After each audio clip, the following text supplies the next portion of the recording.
Are you miserable? I don't think you are. I think you just misdirected. And I have some help. Welcome to the weekend, everybody. This is your bFIT bonus.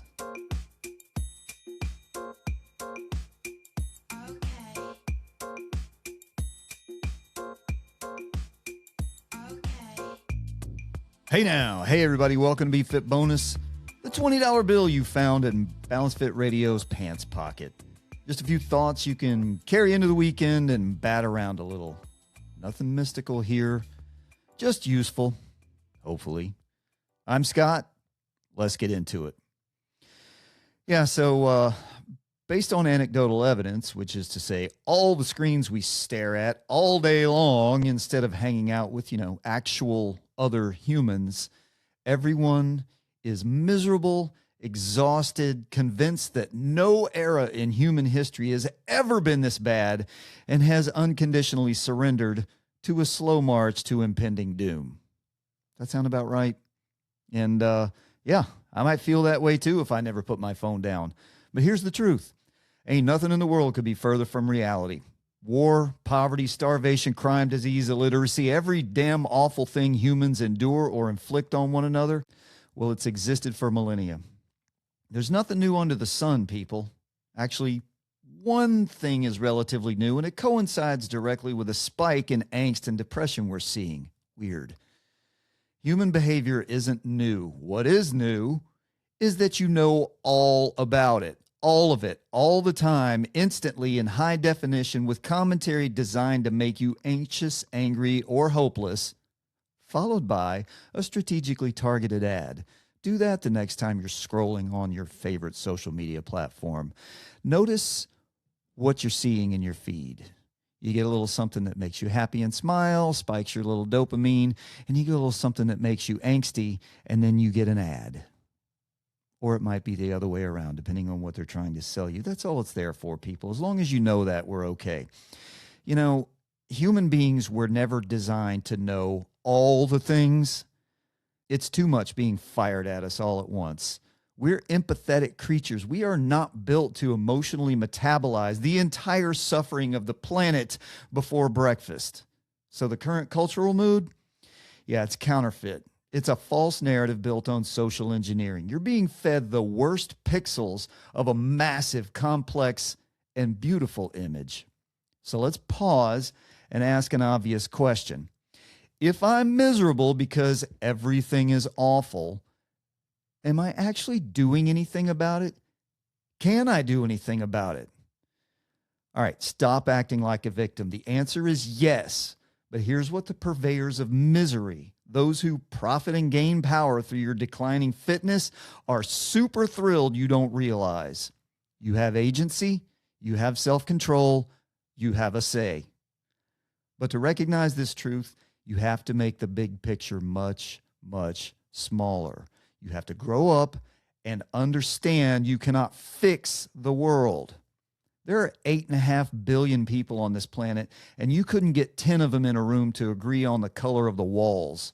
So, instead of trying to make everyone else be what you want so that you can be happy, how about we get you to be what you want? And before I give you anything actionable here, and there is some actionable stuff, here's a quick disclaimer. I want you to know that there's nothing shiny, new, and fancy here. These ideas are built on the accumulated wisdom of everyone who's ever lived and ever thought deeply about anything. We're all derivative of everyone who's ever crossed our consciousness, and that is not a weakness. That's how humanity grows and thrives. We take what's good, cut what's useless or destructive, and add our own flavor, then pass it down the line. So, let's do that. Now, if you're trying to unmiserable yourself, I'm going to assume these qualities appeal to you. Strong, present, capable, patient, useful, calm, resilient. And here's the good news. Those traits are trainable. And they're built on fundamentals, not hacks. Hack culture. I got 7 keys for you, and we're going to start right here. We're going to start with this one. It's balance fit, right? Fitness. Fitness isn't aesthetics. It's capability. And here are 3 solid definitions for you to carry in your hip pocket. Fitness is the condition of being physically healthy, the ability to fulfill a role or task, an organism's ability to survive and thrive in its environment. Well, that all sounds pretty solid and makes sense, right? That's it. It's not trendy gym pants that lift and separate your butt cheeks. It's not viral vids of trendy moves. It's your capability. Your fitness determines how well you can meet life as it is, not as you wish it were. And your fitness is defined by the elevation of your capability to survive and thrive in your environment. If your body can't support your responsibilities, if you aren't capable and formidable, your freedom, your very independence shrinks real fast. Becoming more capable requires discomfort and sacrifice, and that is not punishment. It's preparation for what lies ahead that you can't see. Next one goes right along with it. Nutrition. Yep, here we go. Food is fuel. But guess what? Food is also poison. And the food industry is absolutely a psyop designed to keep you addicted and dependent on hyper-consumable trash that dismantles your system cell by cell. Then you become addicted and dependent on pharmaceuticals. Weird coincidence, huh? But you don't need to fear food. You need to understand it, manage it, harness it, control it, enjoy it, understand it, use it intentionally. You got to be able to control what's going on there. When food is unconscious, it runs you. When it's conscious, it serves you. And that's what we're looking for. We're looking for our food to be the fuel of our lives. And here comes a good one. Intoxicants. This is the one that makes people squirm, which is usually a sign that it matters. And here's the grown-up take. Alcohol? Oh, I hate this word. The word literal and literally gets wildly overused and misused, but in this case, it works very well. Alcohol is literal poison. It damages organs, wrecks families, and slowly steals tomorrow from today. There's no debating that alcohol is the most destructive drug in human history. But here comes fentanyl sneaking up on its heels.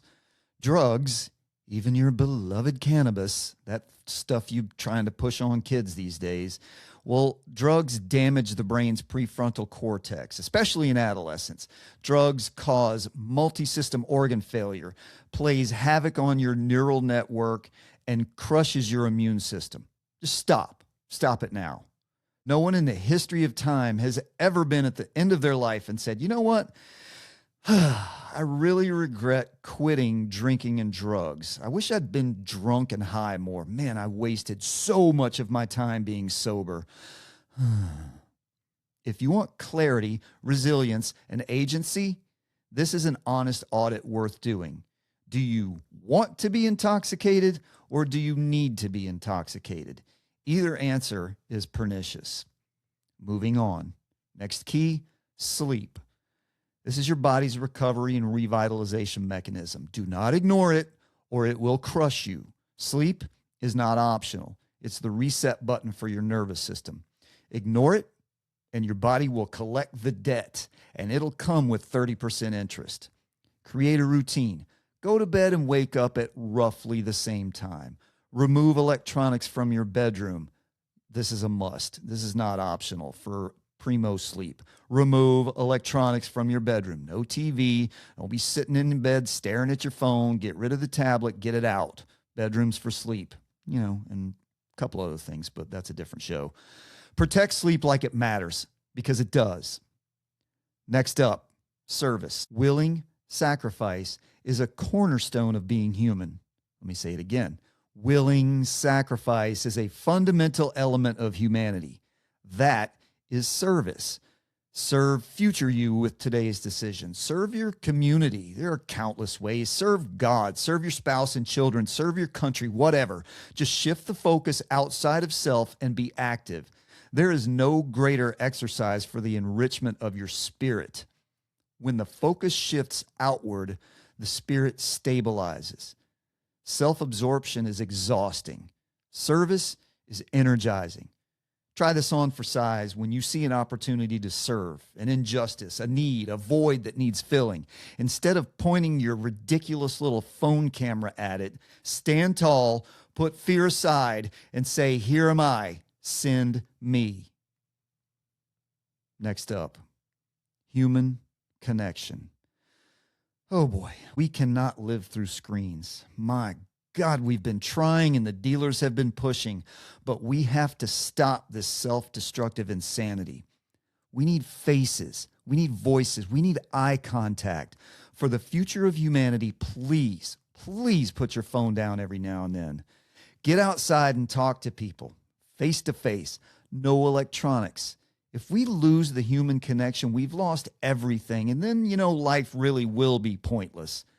You want improved mental health?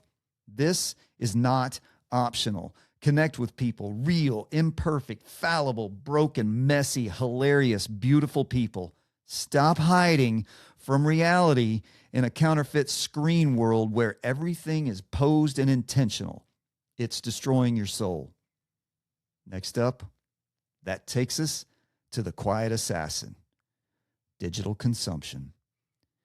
Our addiction to digital media, especially phones, because it's right there all the time, is dismantling our attention, our posture, our mood, and sense of meaning. It's physically altering us and mentally taking us apart cell by cell. And I'm wondering how long it will be before we're born like some dystopian Lego man, nearsighted, head bowed, with one elbow bent and a thumb hovering, ready to scroll things you aren't really seeing and will never remember.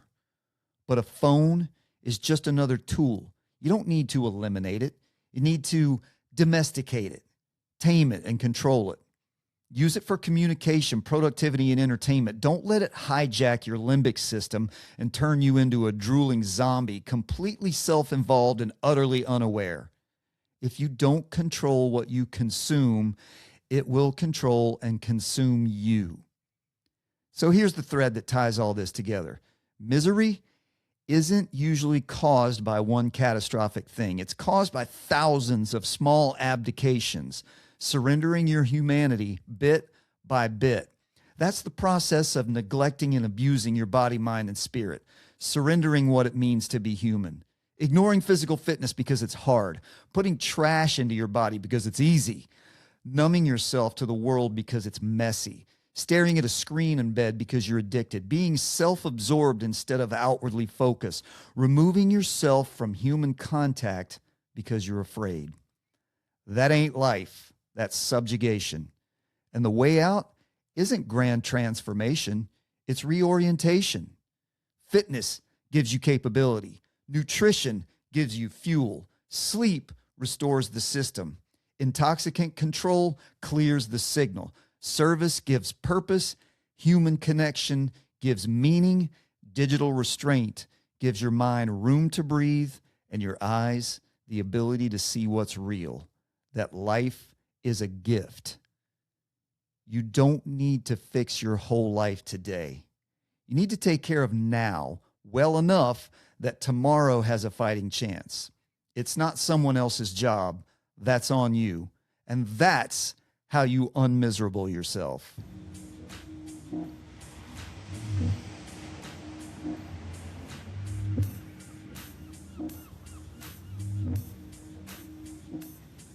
That's it for this bFIT bonus. Take this into the weekend and put it into motion.